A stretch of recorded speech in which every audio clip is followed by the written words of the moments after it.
Welcome to After GMS on this Friday, November 13th. Thanks so much for joining us. I'm Tracy McCain here with Megan Malaris, and we have Taran Kirksey in the middle of two really bad picture days. Yeah, bad picture days, but no umbrella today, which is a welcome change from this point yesterday when Taran, we were getting the heaviest of this rain, not knowing at the time the extent of the flooding it would cause. Yeah, that's exactly right. We're watching a very slow-moving cold front that was interacting with some tropical moisture moving through, and it did squeeze out a lot of rainfall yesterday. Most of us received, between Wednesday on into Thursday morning, about 2 to 4 inches of rainfall. A few spots had a little bit closer to 5 inches of rain. Today, that's not going to be the issue. Early this morning, we have a few spotty showers, a little bit of drizzle in a few spots, but that will clear out as we go through the day. I'm expecting lots of sunshine this afternoon, high temperatures near 70 degrees.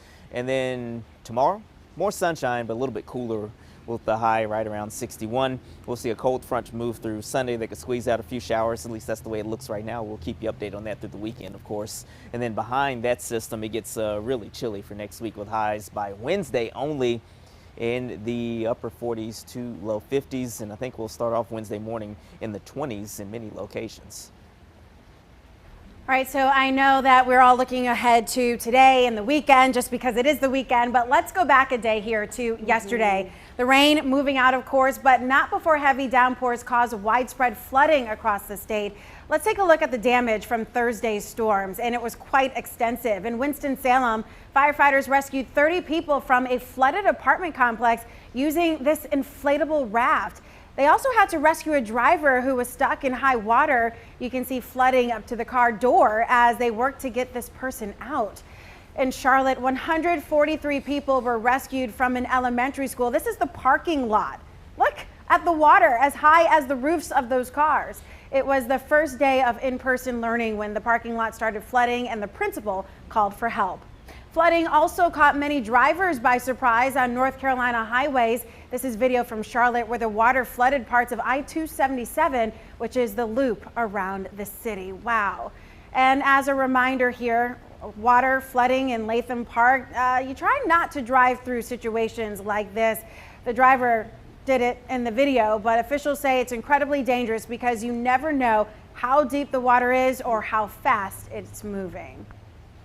Yeah, which is again a reminder about the deadliest weather phenomenon that exists. It is flooding. Statistically, granted, Taran, flooding can be coupled with hurricanes, tropical storms, other weather events, but it is the water that kills people every year, sadly, in the U.S. Yeah, that's exactly right, and it's the one that people tend to not take as seriously. You know, we've been talking about how we're going to have a lot of rain on Wednesday into Thursday for days leading up to yesterday and the day before. And I think that a lot of people are just like, oh, we'll have some rain, you know, no big deal. But when you know that you're going to have 2 to 4 inches of rainfall is what we're calling for, we got a little bit more than that in a few spots, you have to know that flooding is going to certainly be a possibility, especially in flood-prone areas. And so we have to get better as a society and also as meteorologists to try to communicate maybe in a different way to get folks' attention when you have the threat of flooding. It is, again, by far the deadliest weather phenomenon that we have to deal with. And we've had many flooding events so far this year, and hopefully we won't have any more the rest of the year, but we'll have to just kind of wait and see how things shake out for the next 6 or 7 weeks. Yeah, you mentioned it's the deadliest, Taran, but it's also one of those that you can kind of forecast and predict, whereas a tornado, it's kind of like one of those situations where you just have to be weather aware. And I mean, in any situation you do, I would say.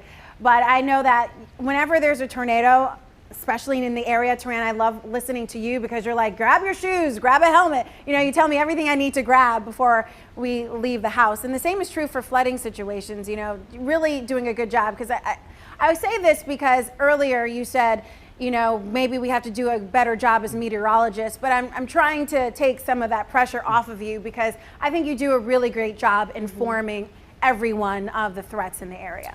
Well, I certainly, you know, appreciate that. You know, I think just in any science based things, you know, we tend to use a lot of lingo, you know, like, hey, you know, you have vertical vorticity moving through that's going to cause, you know, this low pressure to propagate downstream and all that type of stuff. And we really have to do a better job at just explaining it in a way that people can understand. And there's been a lot of research done by social scientists to try to help meteorologists explain things better or get people's attention better. Mainly during tornadoes, there's been a lot of research as far as the way that people tend to react when a tornado warning is issued in their neck of the woods, and try to use that knowledge to try to, you know, kind of work my way through to get people's attention and get them to do what they need to do. I think one of the things that leads people to not maybe take flooding as seriously as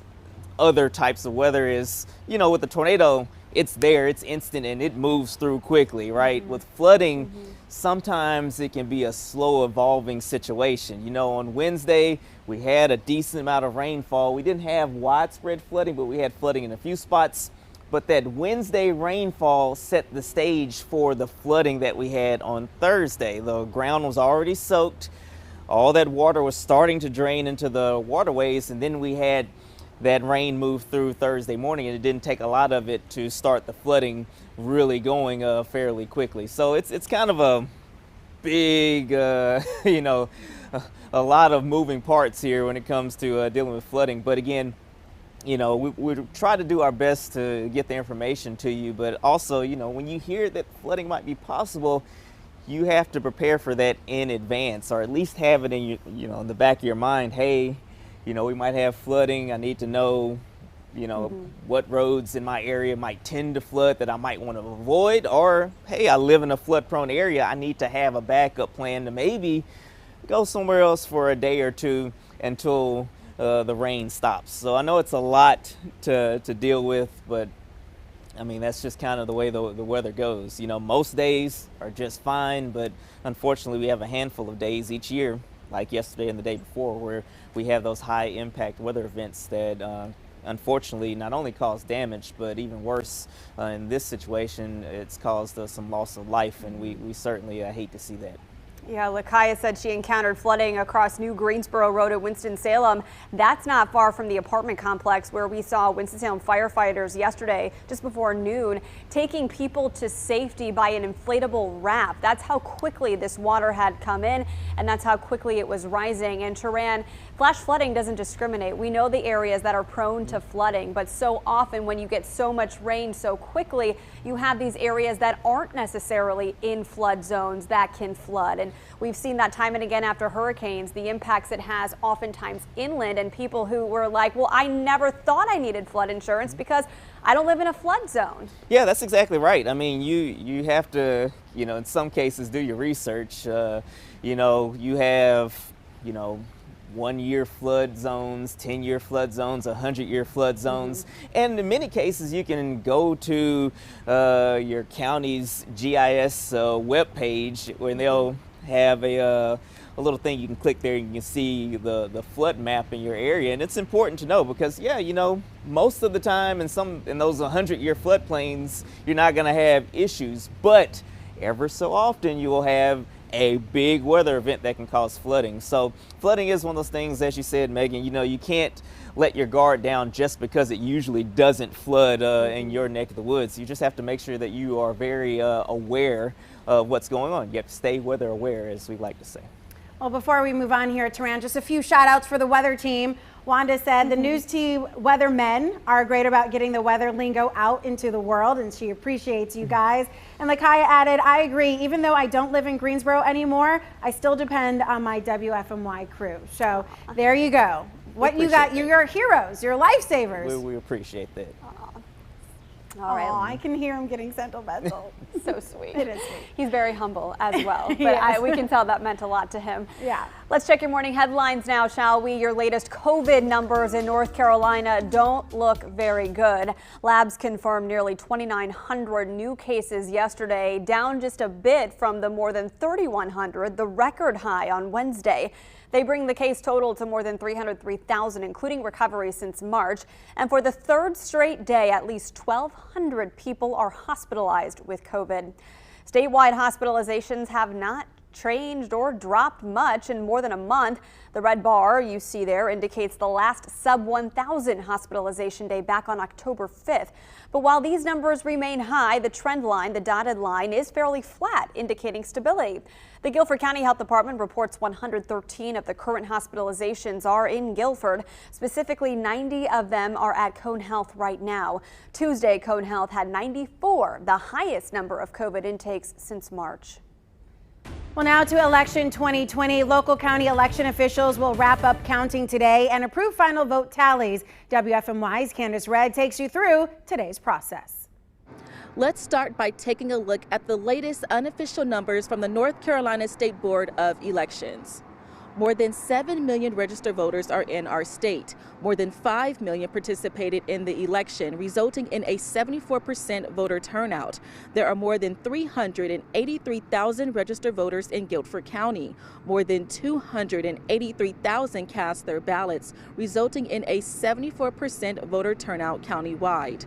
More than 1 million North Carolinians voted by mail. As of Wednesday, about 92,000 by-mail ballots could still be accepted and counted statewide.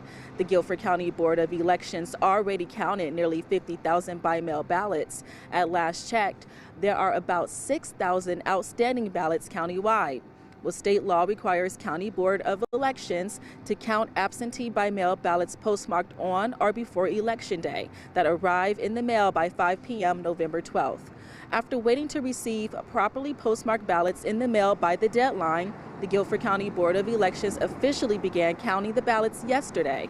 The board will meet again today at 11 a.m. Here's how the ballot counting process works. We'll begin opening the envelopes, laying them flat, and then we'll have staff take these big, giant, high-speed ballot tabulators, and they'll start running the ballots through and accruing and then tabulating the results. When we're done, we'll be able to then add them to the certified or have them certified for approval by the board. The North Carolina State Board of Elections is responsible for finalizing the election results. The meeting, however, isn't until Tuesday, November 24th. For more details, visit our website, WFMYnews2.com. Well, today is Friday, November 13th, as in Friday the 13th, the day some people consider unlucky, knock on wood. But today we want to help flip that script and hear about all the positive things and good things happening in your life. What makes you feel so lucky these days? You can write a comment in the comments section here. While you do, check out some good news happening in the lives of people who shared their blessings with me on my Facebook page. Sarah's beautiful new baby is almost sleeping through the night. Marty got an all clear on her mammogram this week. She's a 5-year cancer survivor. Trisha's biopsy was negative for breast cancer, and she's giving praise to the Lord. Kathy's daughter marked 13 years as a breast cancer survivor. Cynthia's granddaughter Courtney got married this week. Angie got to see her second child on an ultrasound, and he waved at them. Sherry is celebrating her first grandson's arrival this year. What a precious pumpkin. Wendy purchased her new car after years of car problems, a lot of overtime, and some help from her dad. And Brittany talked to her boss earlier this week and got a raise. To follow up on that, Nadine said she has no kids this weekend. Yay. Nadine, enjoy some rest and some mama time. Or self-care time. Yeah, whatever you need to do. Exactly. So I don't really believe in luck. I think I've played around and had some fun with it a time or two, but I don't really depend, or put anything on it. My faith tells me that, God has ordered my steps, that he takes care of me, and that every blessing is a blessing, and that there are no coincidences. So I kind of live my life that way, not necessarily like, oh my gosh, it's Friday the 13th, what do I do? And that kind of keeps calm in my life, because if I were to panic about anything, it would probably be that. Yeah. Tareen, are you superstitious at all? You're so down to earth. It would shock me if you said yes. Yeah, no, not really. I'm not real superstitious. I'm pretty practical. Now, sometimes things do happen, and I'm like, I have no idea how, that worked out. But most of the time, I feel like just about everything has some type of logical explanation for it. So, no, not too superstitious, but I do have fun with Friday the 13th, though. I mean, it's fun. Yeah. It's fun. A lot of good movies and things like that. This time, I guess it wasn't in October, but we'll take it in November, especially in 2020. We'll see what the rest of the day has in store. I feel like my unlucky day was yesterday, so today we're doing better, especially weather-wise for sure. Yeah, I feel like one Friday the 13th, I recall I spilled coffee on myself on my drive to work, but maybe that's because I was so hyper-focused on the fact that it was Friday the 13th, and oh my gosh, this might have been something eerily coincidental, but Yeah. On one Friday the 13th, the lights went out in the studio. It was Maddie Gardner and I were working in the studio, and the lights just went out, and that in the middle of the show. And so we're like, oh, it's Friday the 13th. This is what's happening. But then they turned back on and everything was fine, and it worked out. But that was probably the only time that I was like, maybe there's something. And I was like, eh. Yeah, Jason said he's superstitious over sports. That's a good point. I think a lot of people are superstitious about sports teams and have a certain jersey or a certain place in the house where they sit. Taran, you have something to say. I will admit I am superstitious about that. I know that doesn't make sense, but I really care about sports, so I have to do whatever I have to do to make sure my teams are going to win. I know usually with Oklahoma, I will not watch the game so that we will win. When I watch the game, sometimes we lose. So it makes no sense. There is absolutely no statistical evidence to back up what I'm saying. It's just the way that I feel. So if we have a really big game coming up, I can't watch it. I don't want to know anything about it. Just let me know, at the end if we won or not. And if we did, then I'll go back and watch the whole game on the internet and enjoy the feeling of knowing there's no stress here, even if we're losing, because I know that we're going to end up winning in the end. So, well, do me a favor and stay away from the TV this Sunday at 1 o'clock when the Panthers play Tampa Bay.